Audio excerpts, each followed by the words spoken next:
It is 1999, one of the happiest years of our lives. My husband, Michael Fairhurst, and I have been married for just 3 years. Blast off! Godspeed, Caroline Levine! We are doting new parents, enjoying every moment with our baby girl named Caroline, who soon will turn 10 months old. Michael is 47. He's just started a lucrative job working at a prestigious media consulting firm in New York City. When Halloween 1999 turns into a real-life horror.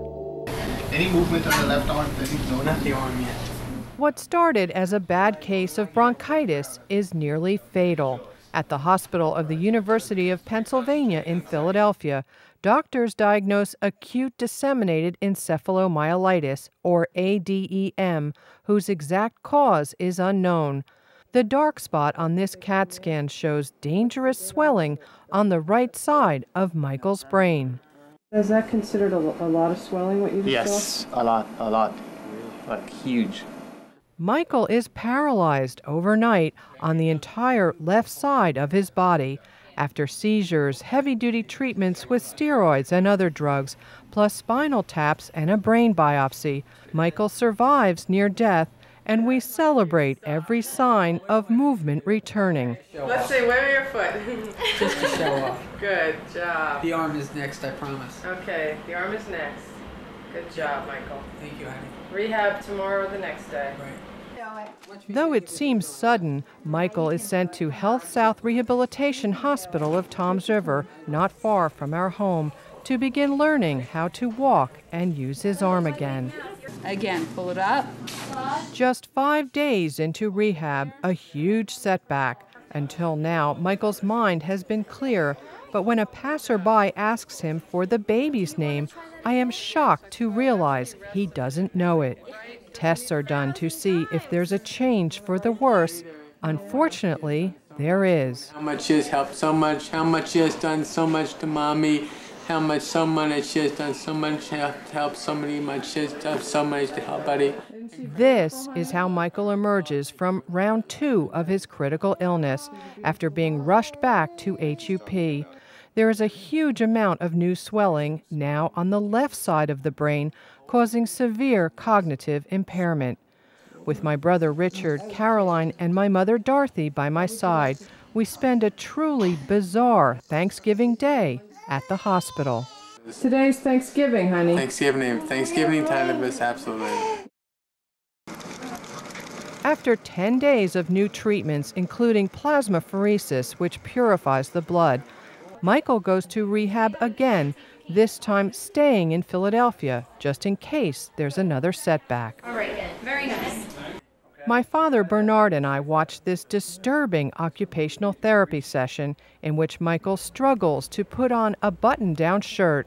We realize it's not only that Michael's left arm doesn't work, he can't figure out how the shirt goes on without help. Just to reach behind your back like this. Grab hold of the shirt. All right. You got it. You got it. 7 weeks after this nightmare begins, the doctors and nurses who saved Michael's life cheer him as he leaves the hospital. You're walking, no! 1 week before Christmas, Michael's home. Oh. While his physical problems are healing quickly, the cognitive difficulties will take longer to fix. Little do we know, in fact, it will take years. I gotta do better with the way I talk about things. So I gotta be better with the way that I just stay, recite, and speak these things that are in my head, but I gotta say them better. Behind closed doors, when the camera isn't rolling, there's chaos. Michael is frustrated, angry, exhausted, and depressed, even paranoid and aggressive, all common following a brain injury. I struggle to cope with driving Michael to frequent doctor's appointments, caring for Caroline, working at my job in television, and getting our health insurance company to cover stacks of charges. Friends and family provide invaluable respite and support. even money to pay our bills. Medications are prescribed to stabilize Michael's mood.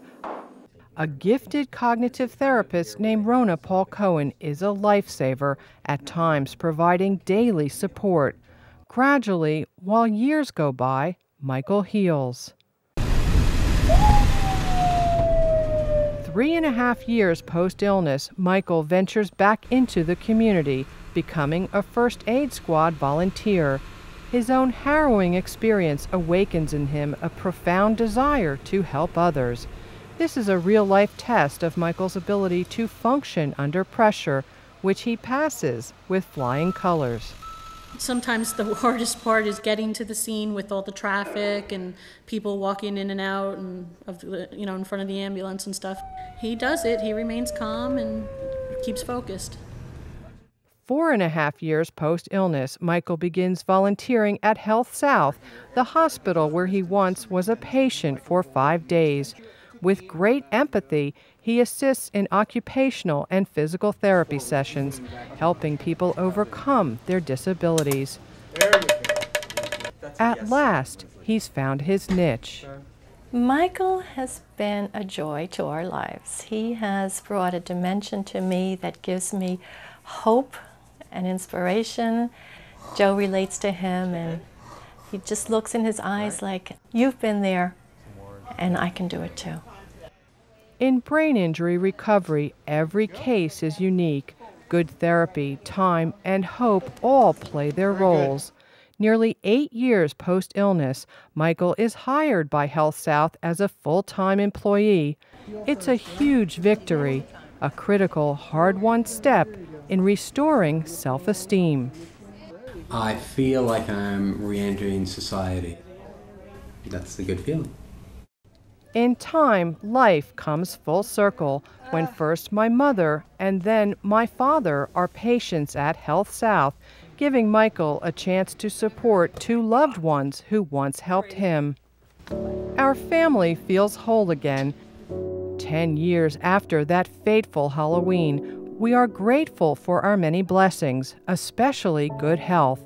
They call it new normal in the rehabilitation world, finding joy and meaning in the way things are right now, while never forgetting how life can change in an instant.